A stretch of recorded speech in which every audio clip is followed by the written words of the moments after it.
Hello दोस्तों, कैसे हैं आप सब? राम जी की पाठशाला में आपका बहुत-बहुत स्वागत है। उम्मीद करता हूँ आप सब अच्छे होंगे और आपकी तैयारी बहुत ही बढ़िया ढंग से चल रही होगी। दोस्तों, आप सबको पता है हम लोगों ने यूपी ट्रिपल एससी पैट के लिए स्पेशल टारगेटेड अभी क्योंकि वही एग्ज़ाम सामने है, तो उसके लिए हिंदी की एक क्रमवार तरीके से कक्षा को प्रारंभ किया है। जो आपकी डेली बेसिस पर अब चल रही है, ठीक है? वैसे तो ये आपके हिंदी जो है सभी एग्ज़ाम्स में आ रही है। आप अदर एग्ज़ाम की तैयारी भी कर रहे हैं तो उसके लिए भी ये पूर्णतः उतना ही लाभ करेगी जितना ये यूपीट्रिपल पैट में करने वाली। तो इसी श्रेणी में हमने हिंदी में कल पहला टॉपिक शुरू किया था जिसका नाम था लिंग, जेंडर, है ना? जेंडर। जेंडर की पहली कक्षा में हमने सबसे पहले समझा था कि आपका लिंग क्या चीज़ होती है, लिंग का शाब्दिक अर्थ क्या है, लिंग से आशय क्या है और लिंग की परिभाषा क्या है। उसके बाद लिंग के भेद पढ़े थे, लिंग के भेद पढ़ने के बाद हम लोगों ने लिंग जो पुल्लिंग है उसकी शब्दों की पहचान और उससे संबंधित कुछ नियमों को देखा था। आज लिंग से संबंधित दूसरी कक्षा मैं आपके पास लेके उपस्थित हूँ, आपके सामने लेकर उपस्थित हूँ। इसका कारण ये है मैं लंबी कक्षाएँ रखना नहीं चाहता, पड़े ही एक टॉपिक को 2 या 3 क्लासेस में पढ़ाना पड़े, क्लासेस बोरिंग हो जाती। तो कल पुल्लिंग को समझा था, आज स्त्रीलिंग को समझेंगे, ठीक है? तो वैसे तो देखो क्लास का टाइमिंग मैंने कितना रख रखा है, 12 बजे का रख रखा है, परंतु अभी रूटीन में सब चीज़ें आ जाएँगी, आप चिंता मत करिए, बस आप लोग पढ़ते रहिए। मैथ की क्लास शाम को 4 बजे अपलोड हो जाएगी। इस बीच में आपकी जीएस की क्लास भी आज अपलोड करने का पूरा-पूरा प्रयास है। तो जीएस की क्लास को भी एकदम कंटिन्यू हम लोग कर देंगे। बस आप अपना सहयोग और अपना प्यार इसी तरह देखो कल लिंग के बारे में हमने क्या समझा था, लिंग का जो शाब्दिक अर्थ होता है, लिंग जो होता है, वो संस्कृत का एक शब्द है। संस्कृत के इस शब्द का जो शाब्दिक अर्थ निकलता है, वो निकलता है किसी चिन्ह से, किसी प्रतीक से या किसी निशान से। ठीक है? लिंग का जो होता है शाब्दिक अर्थ वो होता है प्रतीक, चिन्ह या निशान जिससे किसी चीज़ की पहचान की जाए। ठीक है? परंतु जब हिंदी में हम इसका आशय लगाते हैं, हिंदी व्याकरण में इसका आशय लगाते हैं, तो उससे अर्थ निकलता है क्या कि कौन-सा शब्द किस जाति को रिप्रेज़ेंट कर रहा है, पुरुष जाति का है, स्त्री जाति का है, पुरुषवाचक है, स्त्रीवाचक है। इस सब के भेद को बनाने के लिए हम यहाँ पर लिंग का प्रयोग करते हैं, जिससे हमको पता लग सके कि शब्द की प्रकृति क्या है, वह पुल्लिंग है या वह स्त्रीलिंग है। वो पुरुषवाचक है या स्त्रीवाचक है, उसलिए यहाँ पर लिंग के विभेदीकरण को पढ़ा जाता है। आज स्त्रीलिंग को पढ़ेंगे। स्त्रीलिंग जो है, इसमें क्या रहता है जो लिंग होता है वो संज्ञा का ही एक रूप होता है, वो नाउन का ही एक रूप होता है। क्योंकि आप जितना भी कुछ देखेंगे कोई ना कोई शब्द रहेगा और कोई ना कोई शब्द नहीं वह संज्ञा ही रहेगा। उस संज्ञा का ही हमको देखना है कि वह संज्ञा का जो संज्ञा है वो किस तरह से अपने आप को रिप्रेज़ेंट करता है। वो किस तरह से अपने आप को दर्शाता है, वह पुरुषवाचक है या वह स्त्रीवाचक है, वह नरवाचक है या मादावाचक है, इस तरह से हमको चीज़ को देखना है। स्त्रीलिंग का अगर परिभाषा की ओर जाएँ, तो संज्ञा का वह रूप जिससे क्या पता लगे उस शब्द के स्त्री या मादा जाति होने का बोध हो, है ना? कि स्त्री जाति होने का बोध हो ऐसी संज्ञा, है ना? या संज्ञा का ऐसा रूप स्त्रीलिंग क्या होता है? संज्ञा का ऐसा रूप जिससे स्त्री जाति का बोध होता है, उसको स्त्रीलिंग कहा जाता है। मतलब जिस शब्द को पढ़ के, जिस शब्द का प्रयोग करते हुए आपको लगे कि यह स्त्री जाति की तरफ इंगित कर रहा है, ये मादा जाति की तरफ इंगित कर रहा है, उसको स्त्रीलिंग कहा जाता है। ये स्पष्ट बात है। पुल्लिंग के बारे में ये था कि संज्ञा का वह रूप जो नर जाति का बोध कराता है या पुरुष जाति का बोध कराता है, उसको पुल्लिंग कहा जाता है। ठीक है। वैसे तो मैंने आपको इनकी एक सिंपल ट्रिक बता रखी है या सिंपल एक हैक बता रखा है।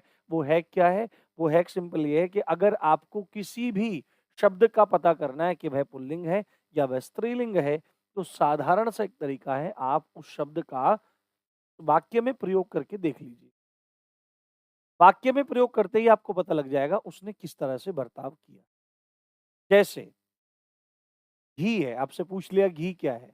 तो आप सीधे बोलेंगे घी पुल्लिंग में आता है। पूछे कैसे पुल्लिंग में आ गया? कि भाई पुरुषवाचक वाचकता का प्रतीक ये है, ये पुरुष वाली सेंस दे रहा है। कैसे दे रहा है? तो आप बोलेंगे देखो भाई दुकान पे चलते हैं। दुकान पे चले गए। दुकान पे जाने के बाद सीधे जाके पूछा कि भाई घी क्या भाव है? दुकान वाले से पूछा। तो उसने कहा कि घी तो ₹1700 किलो है। तो एकदम से आप छूटते क्या बोलेंगे? दूसरा आपका साथी बोलेगा, "यार घी बड़ा महँगा हो गया है।" तो घी बड़ा महँगा हो गया है, महँगा हो गया है, महँगी तो नहीं बोला। छाछ बड़ी महँगी हो गई है। देखो प्रयोग, वाक्य प्रयोग करते देखेंगे तो तुरंत पता लग जाएगा कि कौन पुरुषवाचक की तरह से बिहेव कर रहा है और कौन स्त्रीवाचक। जैसे आपने पूछा यार चल होटल पे चलते हैं, रोटी खाने चलते हैं। रोटी खाने चले गए, तो पूछा भाई 1 रोटी कितने की दी? वो बोलेगा कि भाई 1 रोटी हमने ₹40 कर दी। अरे यार! रोटी इतनी महँगी हो गई है। तो आपने ये तो नहीं बोला रोटी बहुत महँगा हो गया है। हालाँकि कुछ-कुछ बोली में, कुछ-कुछ डायलेक्ट्स में अशुद्ध रूप भाषा का बोला जाता है, परंतु शुद्ध रूप की जानकारी आपको रखनी ही। ये तरीका आपका 90 से 95% तक आपके प्रश्नों को सही कर सकता है, परंतु यदि आपको शत प्रतिशत प्रश्नों को सही करना है, तो उसका एक ही तरीका है, आप कुछ नियमों को भी जान लें, अपने दिमाग में रख लें, उतने से ही आपका काम हो जाए। यदि हम बात करें स्त्रीलिंग शब्दों की पहचान की, तो विद्वानों ने, हिंदी के विद्वानों ने, वैयाकरणों ने क्या किया है, कुछ नियम बनाए हैं। जैसे पहला नियम क्या कहता है कि भाई सभी नदियों के नाम, जैसे कल हमने पढ़ा था कि भाई जितने भी रत्नों के नाम हैं, वृक्षों के नाम हैं, पर्वतों के नाम हैं, महीनों के नाम हैं, दिनों के नाम हैं, है ना? ये सब सामान्यतः क्या रहते हैं, आकारांत जो शब्द होते हैं, वो सामान्यतः क्या रहते हैं, वो सामान्यतः आपके पुल्लिंग होते हैं। उसी तरह के नियम स्त्रीलिंग में भी हैं। जैसे जितनी भी नदियाँ हैं, जितनी भी रिवर्स हैं, उन सब के नाम जो होते हैं, वो सब किस तरह से बिहेव करते हैं, जो नाम है पर्टिकुलर, नदियों के नाम जो हैं, वो स्त्रीलिंग होते हैं। जैसे क्या है, गंगा, है ना? अब आप करेंगे सर हमको कैसे पता लगेगा कि गंगा स्त्रीलिंग है? ये तो आपने रटवाने वाली बात कर दी है। तो आप तुरंत क्या कीजिए, आप तुरंत इसका वाक्य में प्रयोग कीजिए। क्या आप इनके जो जहाँ से निकलती हैं, है ना? जिन ग्लेशियर से निकलती हैं, उन ग्लेशियर से निकलने का नाम आप बोलिए। यहीं से हो गया देखो, नदियाँ निकलती हैं, पर ये नदी शब्द के लिए है। नदी शब्द तो स्त्रीलिंग हुआ ही है। पर यदि गंगा की बात की जाए तो गंगा क्या बोला जाएगा? गंगा गोमुख से है ना? यमुना बंदर पूंछ से निकलती है, नर्मदा अमरकंटक से निकलती है, कावेरी बंगाल की खाड़ी में गिरती है, कृष्णा ये देखो आप समझ रहे हैं सब? कृष्णा आपकी उत्तर से दक्षिणी तरफ बहती है, ठीक है? गोदावरी इस तरह से आप लगा सकते हैं। गोदावरी बहुत गंदी हो गई है, गंदा तो नहीं हो गया, गंदी हो गई है। तो ये देखो वाक्य में प्रयोग करके आपको तुरंत पता लग जाएगा कि नदियों के जो नाम हैं, वो सब क्या हैं? नदियों के नाम सब आपके स्त्रीलिंग में आता है। परंतु जो प्रश्न आता है वो ज़्यादातर अपवादों से आता है, एक्सेप्शन सब चीज़ की दवा है। ब्रह्मपुत्र जो है, वो नदी नहीं है, ठीक है? ब्रह्मपुत्र नद है। ठीक है? नद है, ठीक है? हालाँकि सामान्यतः बोला जाता है कि ब्रह्मपुत्र नदी है, सिंधु नदी है, सोन नदी है। तो 3 नदियाँ ऐसी हैं जिनके नाम स्त्रीलिंग में नहीं आते हैं, पुल्लिंग में आते हैं। अपवाद है ब्रह्मपुत्र, सोन और सिंधु। ये तीनों की तीनों नदियाँ अब आपको जो है सिंधु नदी है, कि भाई सिंधु नदी भारत से होकर पाकिस्तान में जाती है। तो आपको एकदम लगेगा, पर सिंधु नद है। क्या है? नद है। ठीक है? सोन है, ब्रह्मपुत्र है, नद है और तो नद किसमें आएँगे? नद आपके आएँगे किसमें? पुल्लिंग में आ जाएँगे। तो सामान्यतः नदियाँ के नाम क्या हैं? स्त्रीलिंग हैं, परंतु ब्रह्मपुत्र, सोन और सिंधु ये सब आपके पुल्लिंग में हैं। अगले शब्द की ओर आगे बढ़ते हैं। जितनी भी तारीखें हैं, डेट्स हैं जो डेट हैं, वो सब स्त्रीलिंग आती हैं। तारीखों के जो नाम हैं, तारीखों के नाम क्या हुए? पहली तारीख, दूसरी तारीख, तीसरी तारीख, चौथी तारीख। आज कौन-सी तारीख है? आप क्या पूछते हैं? जैसे आज है, आज क्या पूछेंगे आप? आज किसे पूछेंगे? आज कौन-सा तारीख है? ऐसे तो नहीं पूछेंगे। आप ऐसे पूछते हैं आज कौन-सी डेट है? आज कौन-सी तारीख है? तो कौन-सा नहीं, कौन-सी पूछा आपने। तो जितनी भी तारीखों के नाम हैं, वो सब स्त्रीलिंग में आते हैं, चाहे पहली हो, 8वीं हो, 10वीं हो। तो जितने भी तारीखों के नाम हैं, सब स्त्रीलिंग में आते हैं, कोई अपवाद नहीं है। जितनी भी तिथियाँ हैं, भारतीय पंचांग की, हिंदी हिंदी महीनों की जितनी भी तिथियाँ हैं, आपको पता है हिंदी तिथियों में या भारतीय पंचांग में जो महीना होता है वो 2 पक्षों में बँटा रहता है, कृष्ण पक्ष और शुक्ल पक्ष और 15-15 तिथियाँ होती हैं। जो 15वीं तिथि होती है उसको अमावस्या और पूर्णिमा कहते हैं अलग-अलग। शुक्ल पक्ष में 15वीं तिथि को 15वाँ जो दिन होता है उसको पूर्णिमा बोला जाता है जब चंद्रमा पूर्ण होते हैं और कृष्ण पक्ष में जो 15वाँ दिन होता है उसको अमावस्या बोला जाता है, चंद्रमा गायब रहता है। तो तिथियों के जो नाम हैं, जो शुद्ध हिंदी में अगर बोला जाए संस्कृत से जो निकले तत्सम में, तो प्रथमा, द्वितीया, तृतीया, चतुर्थी, पंचमी, षष्ठी, सप्तमी, अष्टमी, नवमी, दशमी, एकादशी, द्वादशी, त्रयोदशी, चतुर्दशी, अमावास्या और पूर्णिमा। ठीक है? तो ये जितनी भी तिथियां हैं, इन तिथियों के का जो लिंग है वो क्या है? वो स्त्रीलिंग है। परंतु सामान्य बोलचाल की भाषा में हम प्रथमा नहीं बोलते हैं, क्या बोलते हैं? पड़वा बोलते हैं। प्रथमा को क्या बोलते हैं? पड़वा, है ना? चतुर्थी को चौथ बोलते हैं, द्वितीया को दोज बोलते हैं, तृतीया को तीज बोलते हैं, पंचमी को तो पंचमी कहते हैं, पांचे भी कह देते हैं, पांचे। तो जितनी भी तिथियां हैं वो सब कैसी हैं? वो स्त्रीलिंग में आपकी आती हैं, कोई भी अपवाद नहीं। अगला है हमारा, जितने भी नक्षत्र हैं, नक्षत्रों के नाम। नक्षत्र कितने हैं? 27 नक्षत्र माने जाते हैं। कितने? 27 नक्षत्र माने जाते हैं। और पुराणों के हिसाब से नक्षत्रों के जो राजा हैं वो चंद्रमा हैं, और 27 जो नक्षत्र हैं उनको चंद्रमा की पत्नी माना जाता है। ठीक है?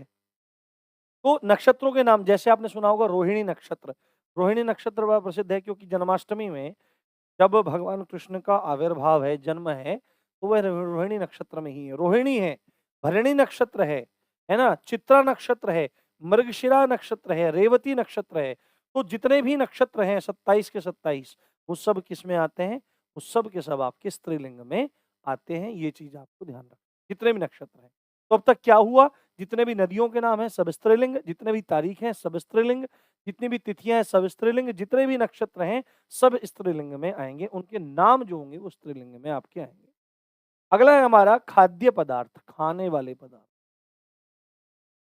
चाउमीन बन गई, मोमोज खा ली या मोमोज खा लिया, मोमोज खा ली, पाव भाजी खा ली।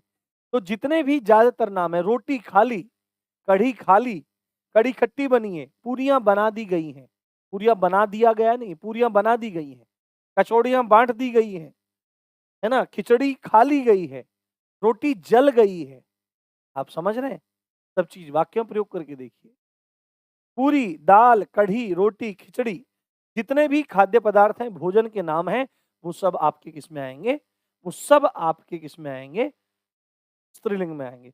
पर जो अनाजों के नाम हैं, अनाजों के नाम हैं, गेहूं, चावल, मक्का, चना, बाजरा, ये सब आपके किस में आएंगे? ये सब आपके पुल्लिंग में आएंगे। वहां कुछ अपवाद भी मैंने आपको पढ़ाए थे, बात समझ में आई होगी। परंतु यहां भी अपवाद है क्या? रायता फैला दिया, रायता फैला दी गई नहीं है, रायता बंटवा दिया गया है, रायता बंटवा दी गई नहीं है। रायता बूंदी से बना है, तो रायता बूंदी से बनी नहीं है, बना है। रायते को सब्जियों से बनाया जाता है, जाती नहीं है, जाता है। ठीक है? हलवा बट चुका है, बट चुकी नहीं है। ठीक है? भात बन चुका है, चावल बन चुके हैं, चावल बन चुकी नहीं है। तो अपवाद क्या है? रायता, हलवा, भात, ये सब क्या है? ये पुल्लिंग में आएंगे। बाकी अमूमन जो खाद्य पदार्थ हैं वो सब किस में आते हैं? वो सब आपके स्त्रीलिंग में आते हैं।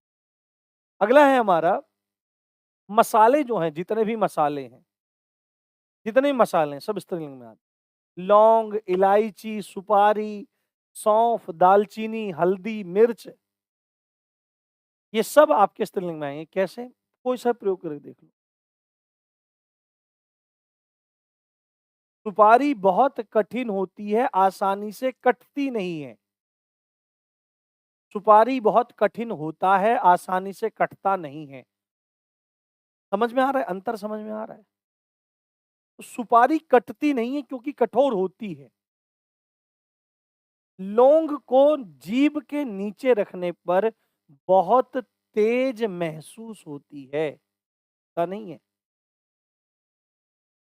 इलायची बहुत सुगंधित होती है, मिर्च बहुत तीखी होती है, तीखा नहीं होती।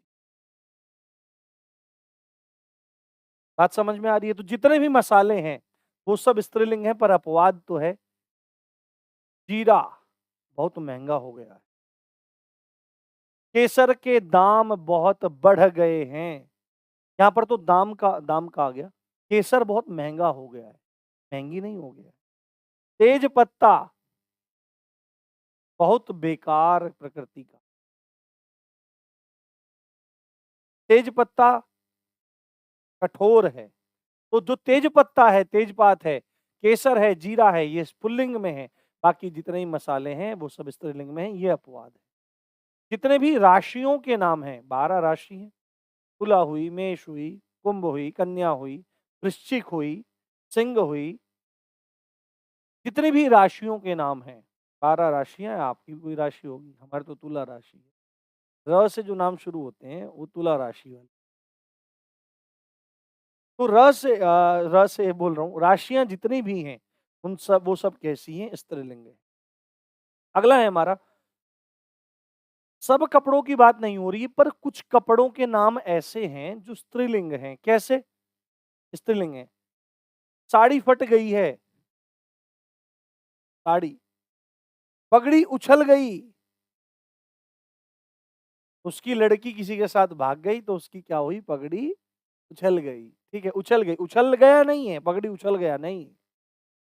टोपी फट गई है, पैंट छोटी हो गई है,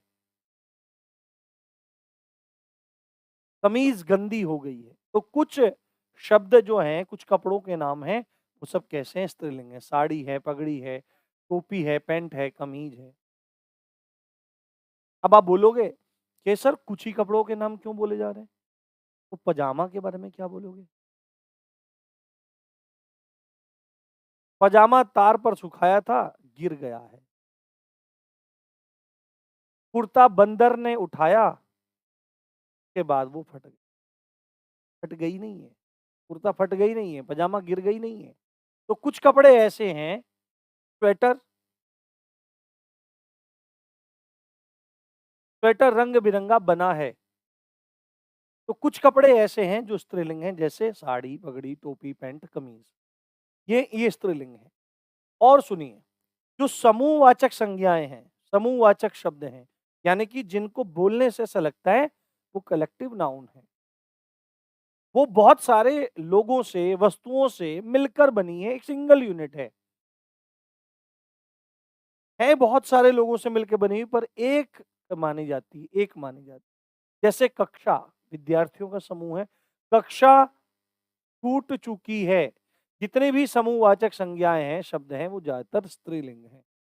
फौज और सेना, फौज युद्ध के लिए मैदान में चली गई है, सेना युद्ध के लिए मैदान में चली गई है, स्त्रीलिंग है। वाक्य प्रयोग करके देखिए।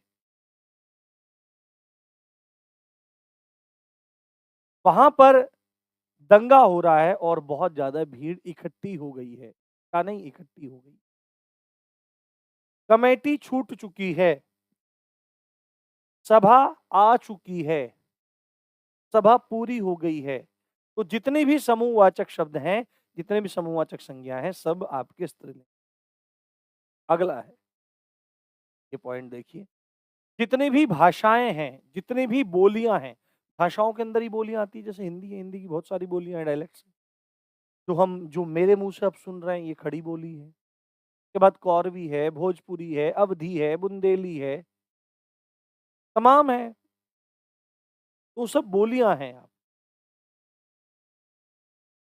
तो जो भाषाएं हैं, बोलियां हैं, और जो लिपियां हैं जिनमें लिखा जाता है किसी भाषा को, वो सब स्त्रीलिंग होती हैं। क्या होती हैं? स्त्रीलिंग होती हैं। जैसे भाषा, हिंदी, संस्कृत, गुजराती, मलयालम, जितनी भाषाएं हैं वो सब कैसी हैं? वो सब स्त्रीलिंग हैं।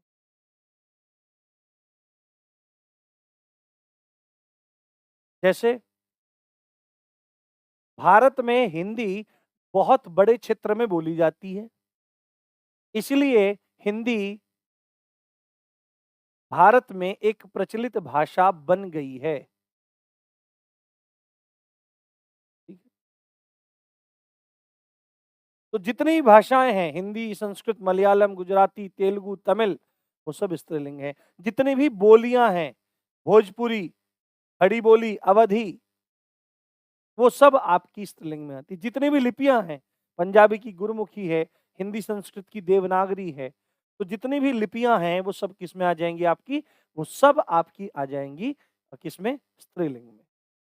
अब आ जाता है कुछ प्रत्ययों से संबंधित बात, कुछ अंत से संबंधित बात। अंत में क्या लगा है उससे भी पहचान आप कर सकते हैं। सबसे बढ़िया तरीका तो ये है कि वाक्य में प्रयोग करके आप देख लीजिए बुद्धिमानी पूर्ण।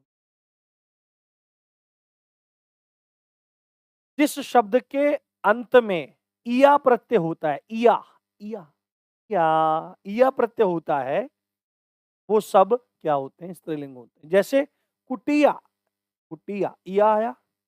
खटिया, इया आया। चिड़िया, इया आया। कुटिया जल गई है, खटिया टूट गई है, चिड़िया उड़ गई है। वाक्य प्रयोग करके देखो, तुरंत पता लगेगा स्त्रीलिंग है।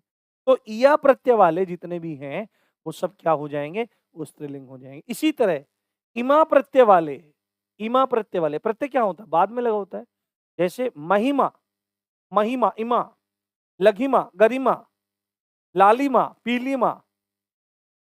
तो जितने भी इमा लग रहे हैं, इमा जिसके भी अंत में इमा आ रहा है, वो सब क्या है? स्त्रीलिंग है। महिमा घट गई है, महिमा बढ़ गई है। ये कार्य करने से रमेश की समाज में गरिमा बढ़ गई है। सूर्य अब अस्ताचल की तरफ जा रहे हैं, इसलिए लालिमा अब बढ़ गई है, चारों ओर फैल गई है।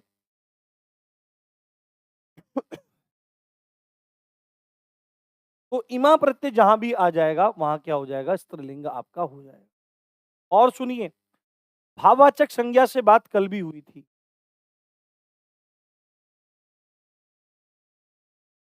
अगर पन आ जाए, त्व आ जाए, व आ जाए, तो भाववाचक संज्ञा, भाववाचक संज्ञा वह संज्ञा जो किसी वस्तु, व्यक्ति के गुण के बारे में, धर्म के बारे में, व्यवसाय के बारे में, स्वभाव के बारे में समझ चाहता हूँ।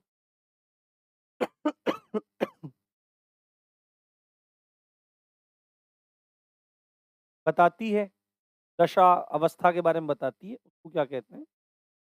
भाववाचक संज्ञा कहा जाता है।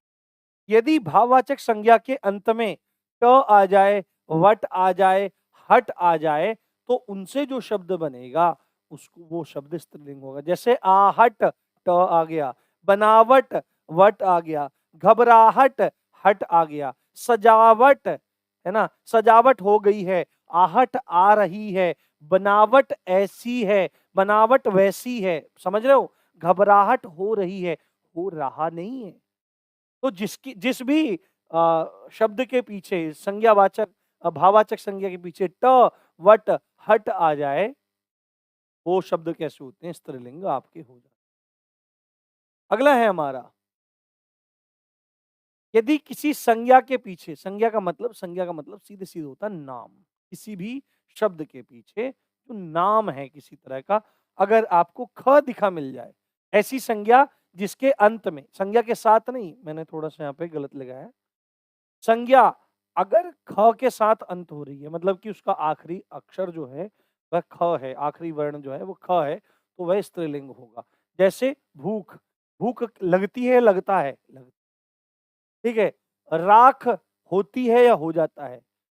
जलाकर राख कर दूंगा, जीने नहीं दूंगा। साउथ की मूवीज आती थी पहले, बहुत जबरदस्त। जीने नहीं दूंगा, दोबारा फिर आई, दोबारा फिर नहीं जीने दूंगा, अगले जन्म में भी जीने नहीं दूंगा, अगला जन्म ही नहीं होने दूंगा। ऐसे ऐसे नाम ये हिंदी में कन्वर्ट होके आते हैं। राख बन गई, राख बन गई, इतनी महंगी चीज थी, आग लगने के बाद राख बन गई, बन गई, बन गया नहीं। भूत को देखकर उसकी चीख निकल गई, ठीक है, ठीक है, उसकी कोख फट गई। अब ईख के बारे में बहुत है, आप में से हमारे क्षेत्र में तो क्या कहते हैं भाई, बहुत ईख खड़ा है।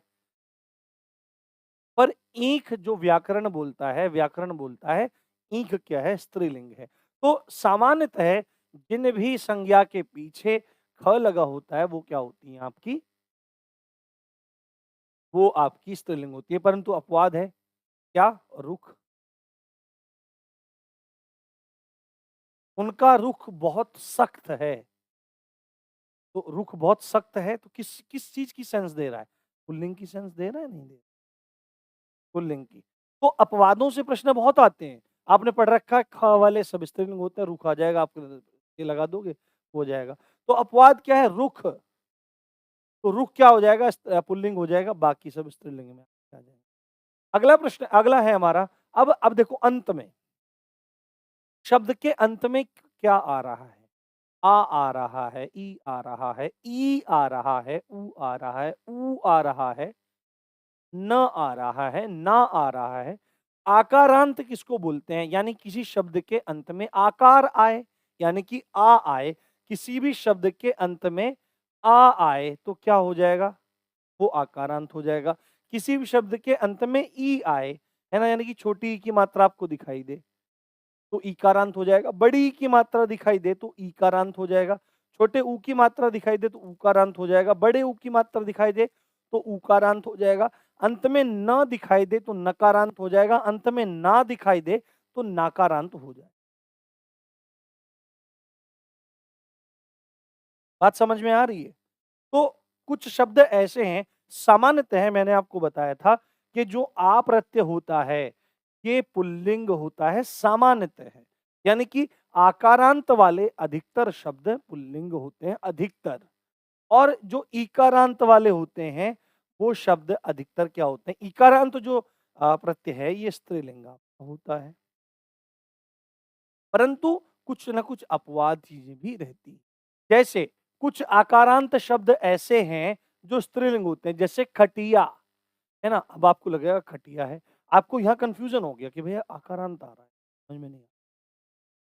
समझ में नहीं आ रहा है। तो यहाँ पर आप 2 तरीके से देखो, एक तो इया आ रहा है, इया, तो इया प्रत्यय वाले कैसे हो गए? इया प्रत्यय वाले आपके स्त्रीलिंग हो गए, ठीक है? आ का अब आप कन्फ्यूज हो जाओगे, यार आ भी आ रहा है, आ प्रत्यय, यहाँ पर आकारांत हो रहा है, क्या हो रहा है? आकारांत हो रहा है, तो आकारांत तो पुल्लिंग होते हैं। अब आप अगर यहाँ पे कन्फ्यूज हो जाओ, तो सीधे वाक्य प्रयोग करके देखो, खटिया टूट गई या टूट गया? खटिया बन गई या बन गया? बन गई, तो क्या हो गया? स्त्रीलिंग हो गया। पुड़िया, इया भी आ गया और आकारांत भी आ गया, तो क्या हो जाएगा यहाँ पर? है ना, पुड़िया, पुड़िया फाड़ करके मैंने मुंह में डाल ली है, डाल लिया नहीं है, ली, तो पुड़िया हो गया। उसके बाद देखो मोस्ट इंपोर्टेंट, मेरे मन में उसके प्रति दया आ गई, दया आ गई, दया आया नहीं। मेरे मेरे मैंने उससे क्षमा मांग ली है, लिया नहीं है, ली है। तो आकारांत जो शब्द हैं, है ना, उसने मेरे ऊपर कृपा की, है ना, मुझे लज्जा आ गई। तो आकारांत जो शब्द हैं, खटिया, पुड़िया, दया, क्षमा, कृपा, लज्जा, ये सब क्या हैं? आपके स्त्रीलिंग में आ जाते हैं, ठीक है। उसके बाद इकारांत, इकारांत यानी कि ई जो आ रहा है, जैसे विधि, देखो छोटी की है ना विधि, है ना, विधि बदल गई, है ना, जबकि इसी का जो उर्दू शब्द है कानून, नई विधि बनाई गई है, उर्दू में बोलेंगे नया कानून बनाया गया है। जो कानून है शब्द है, ये पुल्लिंग है, विधि हिंदी में आपका स्त्रीलिंग हो जाएगा। ये हमारे प्रतिनिधि हैं, ये हमारे प्रतिनिधि हैं। अब आपको लगेगा ये हमारे प्रतिनिधि है, पुल्लिंग है, जबकि यहाँ पर ये शब्द का देखा जा रहा है, प्रतिनिधि का नहीं देखा जा रहा। प्रतिनिधि जो शब्द है, वो अपने आप में स्त्रीलिंग। मेरी रुचि है ना? मेरी रुचि है। मेरा रुचि तो नहीं है, मेरी रुचि है, ठीक है? मेरी छवि अच्छी नहीं है, मेरी छवि अच्छी है, ठीक है? छवि अच्छी है। केली, अग्नि, अग्नि लग गई भाई वहाँ तो जितने भी इकारांत शब्द हैं, वो सब कैसे हैं? ज़्यादातर वो शब्द आपके स्त्रीलिंग में आ जाते हैं। अगला है हमारा ईकारांत, यानी कि बड़ी ई की मात्रा आपकी वहां पर देखने को आपको मिले। तो जितने भी इकारांत शब्द हैं, इकारांत बड़ी ई की मात्रा के साथ में शब्द समाप्त होता है, तो वो शब्द कैसे रहते हैं आपके? वो शब्द आपके स्त्रीलिंग रहते हैं प्रायः। जैसे नदी, देखो नदियों के नाम क्या है? स्त्रीलिंग है। परंतु यदि बात हो नदी शब्द की स्वयं, नदी स्वयं शब्द की बात हो, नदी शब्द की ही बात की जाए, तो नदी शब्द क्या है? आपका स्त्रीलिंग है। क्यों? क्योंकि ईकारांत है, बड़ी की मात्रा। और रोटी के बारे में भी देखा, जितने भी खाद्य पदार्थ हैं वो सब स्त्रीलिंग है, और ईकारांत होने के कारण भी क्या है? आपका स्त्रीलिंग है। उसके बाद देखिए टोपी, टोपी, कुछ कपड़ों के नाम भी स्त्रीलिंग होते हैं। टोपी फट गई तो क्या हो गया? स्त्रीलिंग हो गया, ईकारांत होने के कारण भी स्त्रीलिंग है। चिट्ठी आ गई तो ईकारांत होने के कारण स्त्रीलिंग है। चिट्ठी मिल गई तो ये हो गया। पर कुछ अपवाद भी हैं। देखो पानी में भी तो ईकारांत है, घी में भी तो ईकारांत है, मोती में भी तो ईकारांत है, और दही में भी तो ईकारांत है। कल हमने एक चीज पढ़ी थी कि जितने भी पदार्थ हैं वो सब पुल्लिंग होते हैं। जितने भी पदार्थ हैं सब पुल्लिंग होते हैं। पानी पदार्थ है, पुल्लिंग है। कहीं-कहीं जगह ये बात कही गई है कि पानी उभयलिंगी की तरह से बर्ताव करता है, परंतु यदि प्रायः देखा जाए, पानी के बारे में बोला जाए कि पानी क्या है, तो पानी आपको बोलना पड़ेगा, पानी आपका पुल्लिंग है, ठीक है? घी भी पदार्थ है, घी महँगा हो गया है। आजकल क्या ज़माना आ गया, पानी भी बोतलों में भरकर बिकने लगा है, बिकनी नहीं लगा है, बिकने लगा है, बिकने लगी नहीं है, बिकने लगा है, ठीक है? जितने भी रत्न हैं, वो सब पुल्लिंग हैं। हालाँकि ईकारांत हैं, तो होने चाहिए क्या? होने चाहिए क्या? स्त्रीलिंग होने चाहिए, परंतु इस नियम को तोड़ रहे हैं, अन्य नियमों में बंधे हुए हैं। दही खट्टी है, बिल्कुल गलत है। दही खट्टा होता है, जितने भी पदार्थ हैं, वो सब पुल्लिंग में आते हैं। ये ध्यान आपको रखना है, चारों के चारों मोस्ट इम्पोर्टेंट। उसके बाद ऊकारांत, उकारांत यानी कि छोटा ऊ शब्द के अंत में आ रहा है। ऋतु, वर्षा ऋतु चल रही है, चल भी रही है, ठीक है? उसकी मृत्यु हो गई है। जितने भी उकारांत शब्द हैं वो सब स्त्रीलिंग में आएँगे, ठीक है? देखो मैंने कल बताया था धातुओं के जो नाम हैं, वो सब पुल्लिंग होते हैं। सोना, तांबा, लोहा, पीतल मिश्र धातु है, पर धातु तो है। जितने भी धातुओं के नाम हैं वो सब पुल्लिंग में आएँगे, परंतु धातु शब्द की स्वयं बात होगी, तो धातु शब्द जो होगा वह स्त्रीलिंग होगा। क्यों? क्योंकि ये क्या है? उकारांत है, धातु। कौन-सी धातु पाई गई? कौन-सा धातु पाया गया नहीं है? बना के देखो, वाक्य प्रयोग करके देखो, कौन-सी धातु पाई गई? ये देखो, मेरी आयु बढ़ गई है, ये वस्तु मेरी है। तो जितने भी उकारांत हैं वो सब क्या होंगे आपके? वो सब क्या होंगे आपके? स्त्रीलिंग होंगे, परंतु अपवाद है। मधु, मधु, मधु उकारांत है, परंतु क्या है? मधु क्या शहद होता है? स्त्रीलिंग नहीं है। क्योंकि जितने भी पदार्थ हैं वो सब स्त्रीलिंग में हो, वो सब पुल्लिंग में होते हैं। जितने भी पदार्थ हैं वो सब पुल्लिंग में। अश्रु, आंसू, आंसू गिर गए या गिर गई? अरे भैया रो मत, मेरी आंखों से आंसू गिर गई, इतना अजीब लगेगा। तो अश्रु गिर गए, आंसू गिर गए पुल्लिंग में आएगा, हालांकि उकारांत है। सेतु बन गया, सेतु बन गई नहीं, उकारांत होने के बाद भी अपवाद है। मेरू, मेरू उकारांत है। देखो एक चीज मैं आपको बता देता हूँ, अगर र के साथ में पहचान करनी हो, अगर इस तरह से बना हुआ है तो छोटा ऊ है, और अगर इस तरह से घुंडी के साथ में बना हुआ है तो बड़ा ऊ है। ये चीज आपको बहुत अच्छे से ध्यान। तो मेरू, तो आपका क्या हो जाएगा? ये आपका पुल्लिंग हो जाएगा। उकारांत शब्द क्या होते हैं? आकारांत शब्द, इकारांत शब्द, ईकारांत शब्द, उकारांत शब्द, ये सब आपके स्त्रीलिंग में आते हैं, परंतु कुछ अपवादों के साथ में ये बातें हैं। अंत आखिर में देखते हैं, उकारांत शब्द मतलब जिन शब्दों के अंत में बड़ा ऊ आ रहा है, ऊ आ रहा है, वो शब्द भी स्त्रीलिंग होते हैं। जैसे बालू, नदी से बालू निकाली गई, लोगों के द्वारा खूब दारू पी गई और पी करके नाली में पड़ा गया, कुत्तों ने खूब चाटा और ऊपर से सूसू भी किया गया। ऐसा बुरा हाल है, लोग दारू पीते हैं, ठीक है? मैं मार्केट से झाड़ू लेकर आया, ये तो अलग बात हुई, और झाड़ू बहुत महंगी मिली, ठीक है? बाहर लू चल रही है, क्या? लू। तो जितने भी उकारांत हैं वो सब क्या होंगे आपके? वो सब आपके स्त्रीलिंग होंगे, परंतु कुछ अपवाद भी हैं। आंसू उकारांत है, आंसू गिर गए, अश्रु गिर गए, बात वही है, पुल्लिंग में चला जाएगा, ठीक है? आलू बहुत महंगा हो गया है, आलू बहुत महंगी नहीं हो गई। बात समझ में आ रही है? पुल्लिंग में चला जाएगा, ये क्या है? उसके बाद अब अगला है हमारा नकारांत, यानी कि शब्द के अंत में न आ रहा हो, न। जैसे जलन, जितने भी नकारांत शब्द हैं, नकार अंत है, जिसके शब्द में नकार है, न है, वो सारे के सारे शब्द आपके किस में आ जाएंगे? स्त्रीलिंग में आ जाएंगे। तो सब शब्द आपके स्त्रीलिंग में आ जाएंगे। जैसे उसकी नौकरी लग गई है, मेरी नौकरी नहीं लगी है, मुझे बहुत जलन हो रही है। हो रहा है, हो रही है, ये सामान्य स्वभाव है, जलन हो रही है। क्योंकि मेरी नौकरी लग नहीं पाई है, सरकार भर्तियाँ नहीं निकाल रही है, मैं बहुत उलझन में हूँ, मेरी उलझन बढ़ गई है। तो क्या है? स्त्रीलिंग में है।